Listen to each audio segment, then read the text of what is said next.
Isabelle Nanty, célèbre actrice française notamment connue pour son rôle dans Astérisque les Tuches, a récemment évoqué un épisode tragique de son enfance qui l'a profondément marqué. Cet événement, survenu en 1970, a bouleversé sa vision de la fête et des boîtes de nuit. Âgée de seulement 8 ans à l'époque, Isabelle a été traumatisée par la perte d'une proche dans un incendie meurtrier qui a marqué les esprits. Ce drame, dont elle parle avec une émotion palpable, l'a éloignée à jamais de certains plaisirs festifs et a sonné des aspects essentiels de sa personnalité. Dans une interview accordée à Astérisque Télé 7 jours, Isabelle Nanty vivra sans détour. Je vais vous décevoir.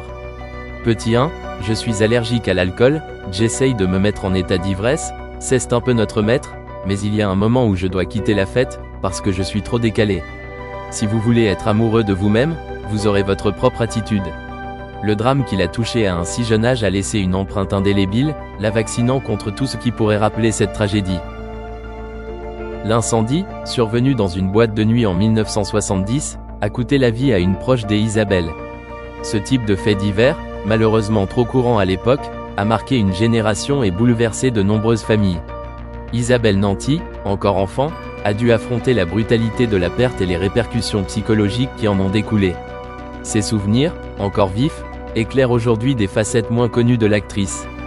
Derrière son humour et son dynamisme se cache une femme qui a appris à vivre avec un traumatisme profondément ancré. Cet événement a également influencé sa perception des lieux festifs comme les boîtes de nuit, qu'elle évite soigneusement. Pour Isabelle, ces endroits évoquent davantage le danger que la fête, un héritage direct de ce drame. Son allergie à l'alcool, qu'elle mentionnait dans son témoignage, vient renforcer cette distance qu'elle maintient avec les soirées festives. Bien que cela puisse surprendre ses fans, cette malariasance est la preuve d'une résilience construite autour de son expérience personnelle. Ainsi, l'histoire d'Isabelle Nanty est celle d'une actrice qui, malgré les épreuves, a su se construire une carrière impressionnante tout en restant fidèle à elle-même. Le drame de 1970, bien que dévastateur, a forgé une partie de sa personnalité, la rendant plus humaine et accessible. Elle illustre une fois de plus comment les blessures du passé peuvent façonner les choix et les valeurs d'une personne, bien des décennies plus tard. Isabelle Nanty a révélé qu'elle avait été profondément traumatisée par la mort tragique de la fille de son parrain, survenue dans l'incendie du nightclub 5 à 7 à Saint-Laurent-du-Pont, en Isère, dans les années 70. L'événement a marqué sa jeunesse et l'a laissée avec une peur irrationnelle des boîtes de nuit. Dans une interview, elle confie « La fille de mon parrain est décédée dans l'incendie d'un nightclub, un gros fait divers des années 70. » Pour elle, cette tragédie fut une expérience traumatisante qu'elle n'a jamais surmontée, malgré le temps qui passe. En effet, Isabelle Nanty se souvient très bien de l'angoisse qu'elle ressentait étant enfant, alors que les récits de l'incendie et de ses victimes la hantaient.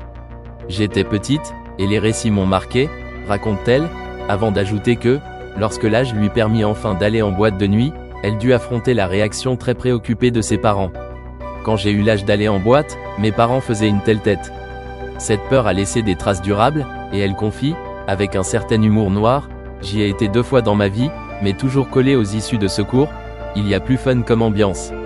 Un témoignage poignant qui témoigne d'un traumatisme vécu depuis l'enfance, impactant même ses choix de vie à l'âge adulte.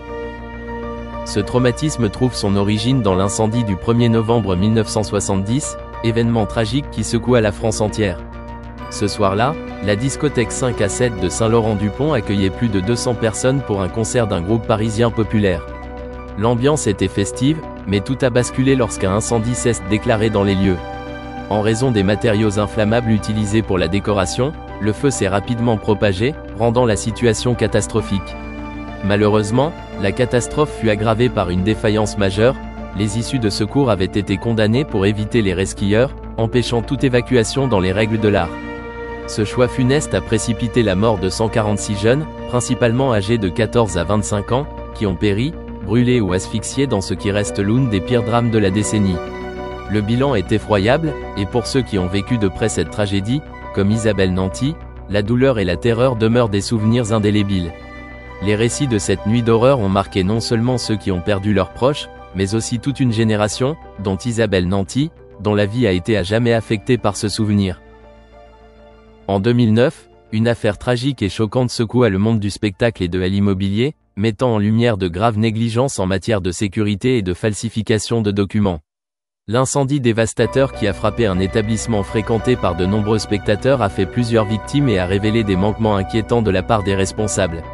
L'enquête a mis en évidence que le gérant de l'établissement, en charge de la gestion quotidienne du lieu, s'était rendu coupable de nombreuses infractions au code de sécurité, mettant ainsi en danger la vie des personnes présentes. Ces infractions comprenaient l'absence de dispositifs de sécurité incendie adéquats, la non-conformité des installations électriques et une gestion laxiste des matériaux inflammables utilisés dans le décor du lieu. Le pire de ces manquements fut la présence de décors hautement inflammables, fournis par un prestataire de service, sans respecter les normes de sécurité en vigueur. Au-delà des fautes de gestion du gérant, il est apparu que le permis de construire de l'établissement avait été délivré sur la base d'un dossier frauduleux. Les propriétaires, en quête de légalité pour leur entreprise, avaient soumis des documents falsifiés pour obtenir l'autorisation nécessaire à l'ouverture de leur établissement. Ce dossier frauduleux a permis la construction de l'immeuble dans des conditions qui se sont révélées catastrophiques. Lorsque l'incendie s'est déclaré, les conséquences furent dramatiques.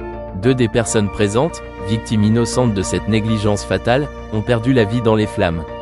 Le bilan aurait pu être bien plus lourd si les secours n'étaient pas intervenus à temps.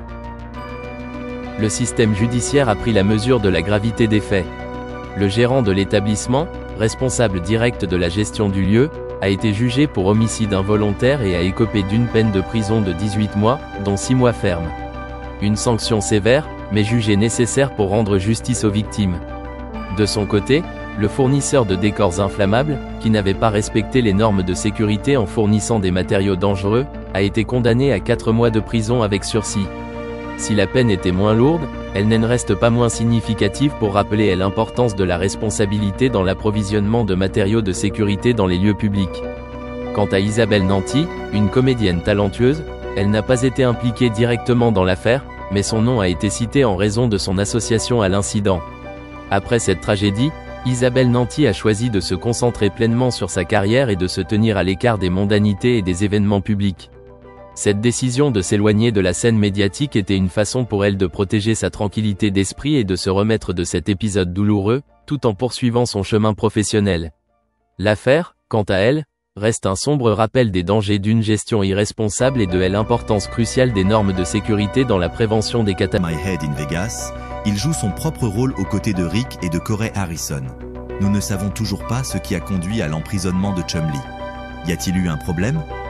Pour en savoir plus, continuez à regarder les batailles juridiques de Chumlee. L'enquête policière centrée sur la maison de Chumlee à Las Vegas a altéré son image publique et perturbé sa vie loin des projecteurs. Une perquisition au domicile de Chumlee par la police de Las Vegas en mars 2016 a brisé la sérénité de son existence, à l'origine en réponse à une accusation d'inconduite sexuelle. Cet après-midi, sa résidence a été envahie par la police.